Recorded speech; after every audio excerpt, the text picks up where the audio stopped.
कभी नरेंद्र मोदी जी से प्रश्न पूछे हैं? प्रश्न नरेंद्र मोदी जी कभी प्रेस कॉन्फ्रेंस किए हैं और 1-to-1 का प्रश्न लिए हैं? लाखों नौजवानों ने नियमित बहाली में दौड़ में पास किया, उनका मेडिकल हो गया, उनका नियुक्ति पत्र जारी होना था, उसको फाड़ के फेंक दिया गया। ये क्यों नहीं दिखाई दे रहा आप लोग को? देखिए 4 साल से हम लोग मर रहे हैं, कोई नहीं सुनने आ रहा है। और इतना बात जान जाइए कि पत्रकार पे कांग्रेस पार्टी के कोई भी लोग हमला नहीं करते हैं। ये मुद्दा लगभग 4 साल पहले का है। 2019 से 21 के बीच में लगभग 64 लाख अभ्यर्थियों ने सेना की भर्ती देखी थी, जिसमें मात्र 1.5 लाख अभ्यर्थी जो पूर्ण रूप से सिलेक्ट हो गए थे, जिन्हें ज्वाइनिंग पे जाना बाकी था। सरकार लगातार 2 साल तक आश्वासन देती है, कभी कोरोना का तो कभी प्रशासनिक कारणों का, और 2 साल बाद ठीक 14 जून 2022 को अग्निवीर योजना सरकार की तरफ से लागू किया जाता है और पुरानी सारी भर्ती प्रक्रिया को निरस्त कर दिया जाता है। मैं आप सभी को एक वीडियो दिखाऊंगा, उसी कोरोना जिस समय हमारी भर्ती रद्द हुई थी उस समय का मैं आप सभी को एक वीडियो दिखाऊंगा, जिस समय चुनावी रैली राजनाथ सिंह जी का चल रहा था और इन्होंने अपनी रैली में हमारे भर्ती के बारे में बोला था कि होगी जल्द ज्वाइनिंग होगी। 2 मिनट का समय।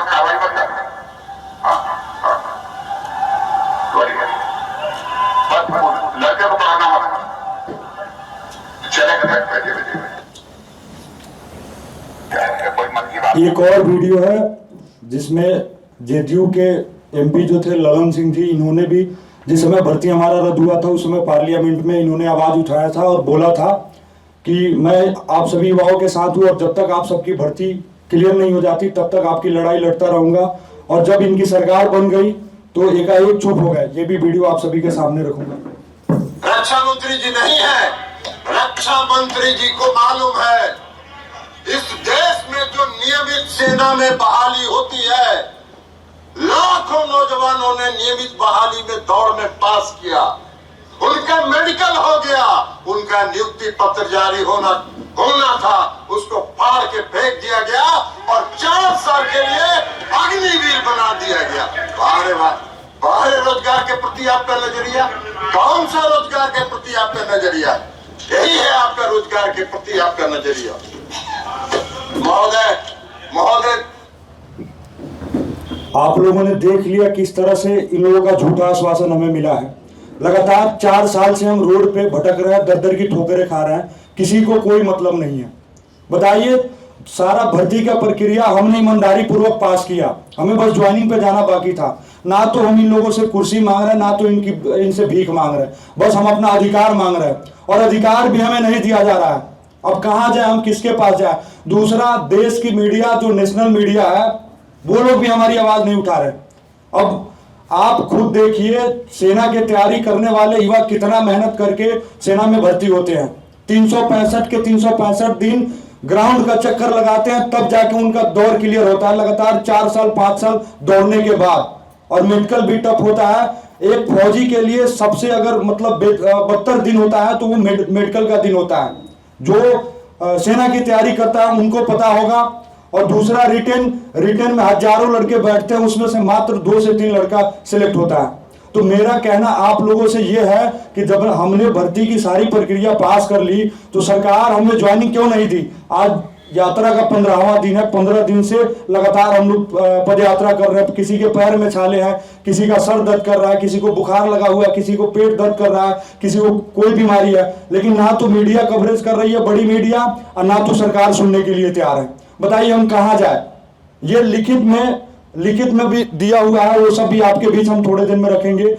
आप सभी से मेरा यही अपील है, मीडिया बंधु से, प्लीज आप लोग जो भी हमारे मुद्दे से रिलेटेड वीडियो जाए या जो भी पोस्ट जाए, प्लीज आप लोग उसे चलाइए, तभी लोगों को हमारे मुद्दा के बारे में पता चलेगा, तब लोग हमारा साथ देंगे। आज हमारे साथ हुआ, कल होके आप लोगों के साथ भी हो सकता है। सो प्लीज मेरा आप सभी से हाथ जोड़ के रिक्वेस्ट है, हमारे मुद्दा के बारे में आप लोग भी आवाज उठाइए ताकि हमें न्याय मिल पाए। 4 साल कम नहीं होता है, 4 साल से दर की ठोकरें खा रहे हैं, कभी जंतर मंतर, कभी हरियाणा, तो कभी यूपी, कभी बिहार। अब इस उम्र में हमें अपने परिवार की जिम्मेवारी लेनी चाहिए थी, लेकिन हम बैनर पोस्टर लेकर दर की ठोकरें खा रहे हैं। सरकार की क्या यही सरकार की नीति है?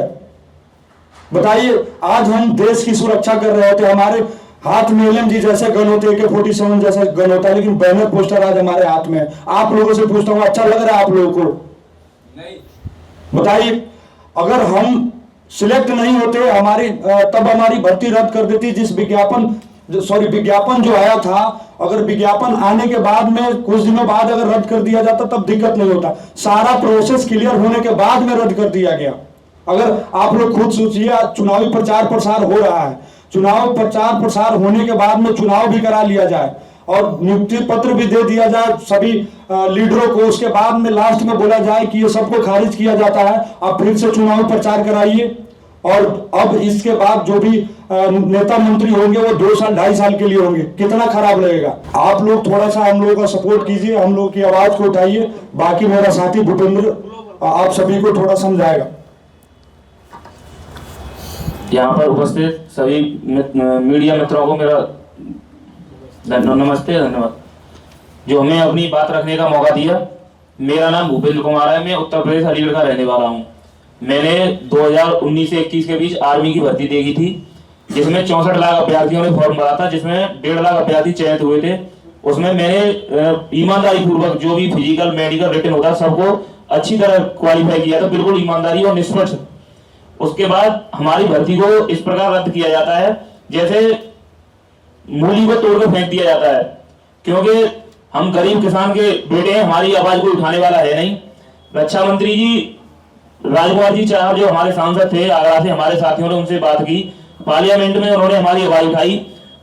ये लेटर है उनका, तो उन्होंने लिखित में जवाब दिया, कोरोना के कारण आपकी भर्ती को स्थगित किया जा रहा है, जैसे ही सामान्य स्थिति होगी आपकी भर्ती को किया जाएगा। 2022 में 5 राज्यों में देश में चुनाव होता है, लेकिन चुनाव के लिए कोरोना नहीं था, हमारे लिए कोरोना था। जहां यूपी में रैली हुई थी आगरा में, करीब 10,000 लोग इकट्ठा हुए थे रैली में राजनाथ सिंह जी की में, लेकिन वहां कोरोना नहीं था, हमारे लिए कोरोना था, क्योंकि हमारी आवाज को उठाने वाला है नहीं। 5 राज्यों में चुनाव हो जाते हैं। ये उसके बाद हमने ये हमारा लेटर है, हनुमान बेनीवाल सांसद है राजस्थान से, नागौर, उनके साथ हमसे मिले थे। इन्होंने बोला था 10 दिन में आपको नियुक्ति पत्र दे दिया जाएगा और आप इस आंदोलन को खत्म करो। इन्होंने इतना गंदा मजाक किया हमारे साथ। 10 दिन बाद मई के महीने में हमारा ये लेटर, मई का, और 14 जून 2022 को हमारी पूरी एक अग्निवीर लाकर भर्ती कैंसिल कर दी। जिस दिन ये अग्निवीर लागू हुई थी उस दिन हमारे करीब 70 लड़कों ने आत्महत्या की थी। ये सहारनपुर के 2 साथी हैं हमारे, जिन्होंने सगे भाई थे, एक साथ दोनों ने आत्महत्या की है सहारनपुर से, जिस दिन हमारी भर्ती कैंसिल हुई थी। उसके बाद ये हमारे अलीगढ़ का साथी है, इसने आत्महत्या कर ली। ऐसे ही पूरे देश से करीब 70 लड़के थे जिन्होंने आत्महत्या कर ली। जिस ग्राउंड में दौड़ते थे, तैयारी करते थे, वहीं इन्होंने अपनी जिंदगी खत्म कर ली। अब क्योंकि हमारी आवाज को उठाने वाला है नहीं, हम लगातार 5 साल से अपनी दर की ठोकर खा रहे हैं, आंदोलन कर रहे हैं, हमारे ऊपर लाठियां बरसाई जाती हैं। अब हमारी आवाज उठाएगा कौन? तो रक्षा मंत्री जी, मैं आपसे यही कहूंगा, आप ऐसा मजाक ना करें गरीब जनता के साथ। आप एक संवैधानिक पद पर बैठे हुए, आपको इतना झूठ बोलना अच्छा नहीं लगता। आपने लिखित में जवाब दिया है, उसके बाद हम अभी भी मिले थे 1-1.5 महीने पहले, बोला अच्छा आपके साथ ऐसा हुआ जैसे उन्हें पता ही नहीं। हर महीने, हर साल में एक बार मिलते हैं उनसे और ऐसा बोलते हैं जैसे उनको पता नहीं। हमने बोला कोई जवाब दो। चलो मैं CDS से बात करूंगा। आप कब बात करोगे? जब ये लड़के एकाएक सब कोई बीमार हो रहा है। अभी हमारे 2 साथी इतनी गर्मी में बीमार थे, वो 2 दिन हॉस्पिटल में भर्ती रहे। तो आप सभी से मेरा यही रिक्वेस्ट है कि हमारी आवाज को ज्यादा से ज्यादा आगे तक पहुंचाएं। धन्यवाद। ऐसा कोई विषय ही नहीं है कि कन्हैया कुमार जी इस यात्रा को छोड़ करके चले गए। कन्हैया कुमार जी फिर जो परसों से हमारी यात्राएं चलेगी, आप देखिएगा उसमें वो फिर चलेंगे। फिर हम लोग का अगले जिला में कटिहार है, उसके बाद खगड़िया है, फिर बेगूसराय है।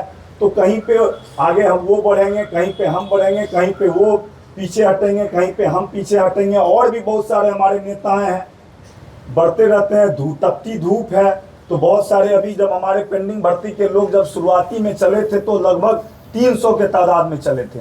आज उनकी संख्या कहीं ना कहीं कुछ कम हुई है। ईद का त्यौहार है, नवरात्रा का त्यौहार है, तो कहीं ना कहीं किसी को कलश स्थापना में जाना है, त्यौहार में घर जाना है, छुट्टी में जाना है, तो इस ढंग की चीज़ें चलती रहती हैं। ये हमारा काफिला है, कारवा है, कारवा बढ़ते रहता है, घटते रहता है, लोग चलते रहते हैं, बढ़ते रहते हैं, जुड़ते रहते हैं।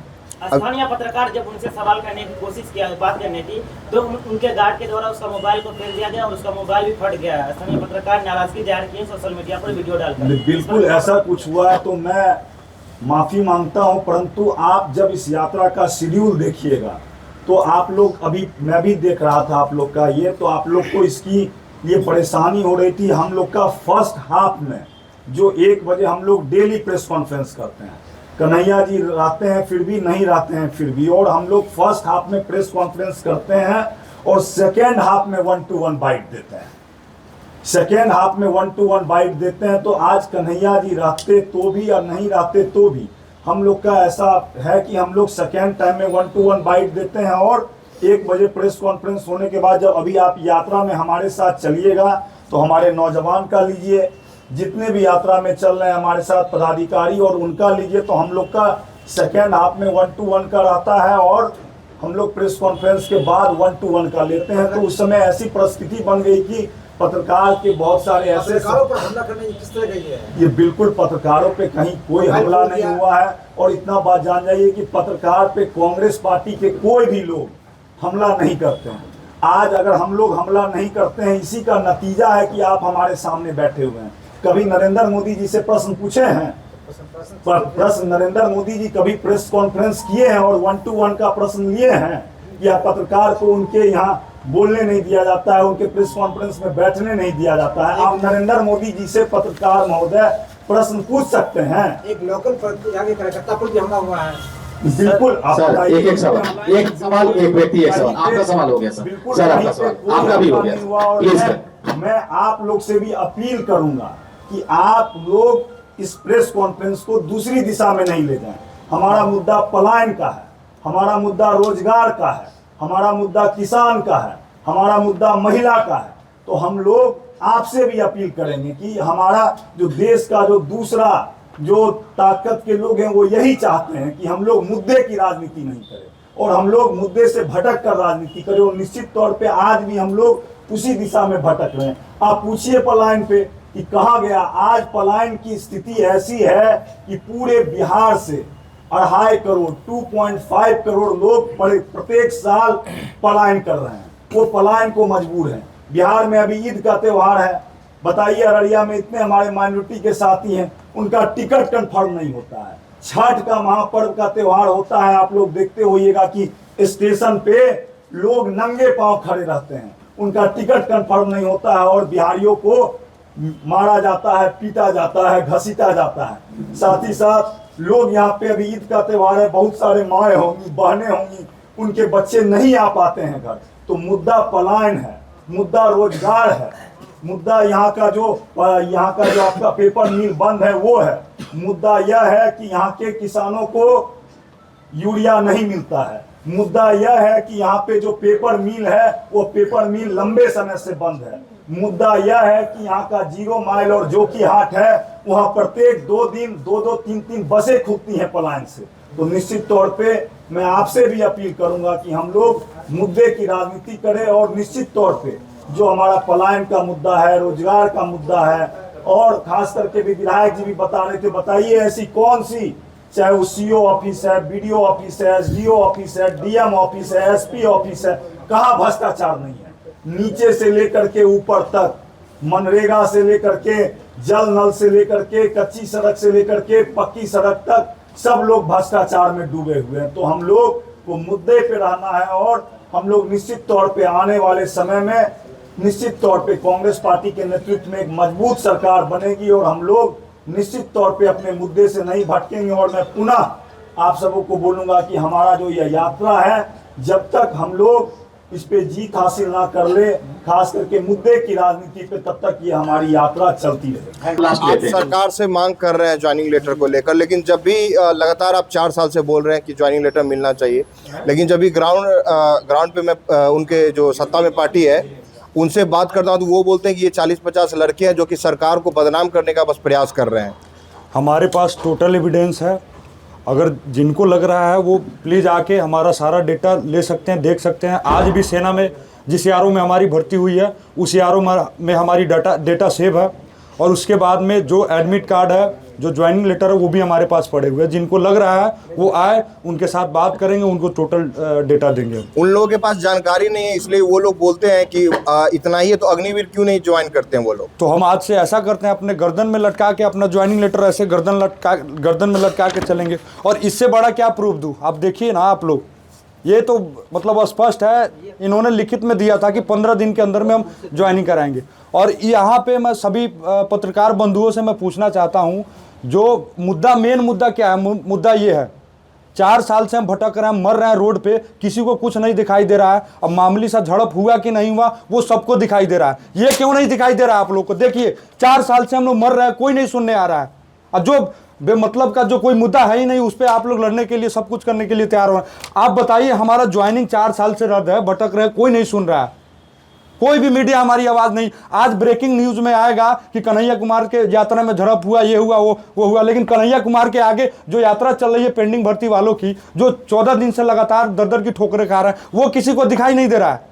कहाँ का ये मतलब पत्रकारिता है? आप लोगों से भी मेरा सवाल है, बताइए हम आप लोग चौथा स्तंभ है, किससे हम लोग अपनी आवाज उठवाएंगे? कहाँ जाएंगे बताइए? आप खुद देखिए, ये हमारे ऊपर आज बीती है। अगर आपके बच्चे उस तरह से भटक रहे होते, दर की ठोकरें खा रहे होते, तो कैसा फील होता? सरकार की तरफ से अगर कुछ ऐसा रिस्पॉन्स नहीं आता है तो फिर आपका अगला कदम क्या होगा? ये तब तक रहेगा जब तक कि हमारी मांग, हमारा हक पूरा ना हो जाए। हमने इसके लिए तपस्या किया है, मेहनत किया है, अपना जवानी पूरा लगा दिया है, और नहीं मिलेगा। जिस तरह से भगत सिंह क्रांति लाए थे उसी तरह से लड़ेंगे। और आज हमारे साथ हुआ है, कल हम ऐसा करेंगे कि हमारे भविष्य के साथ ना हो, और लड़ेंगे भी।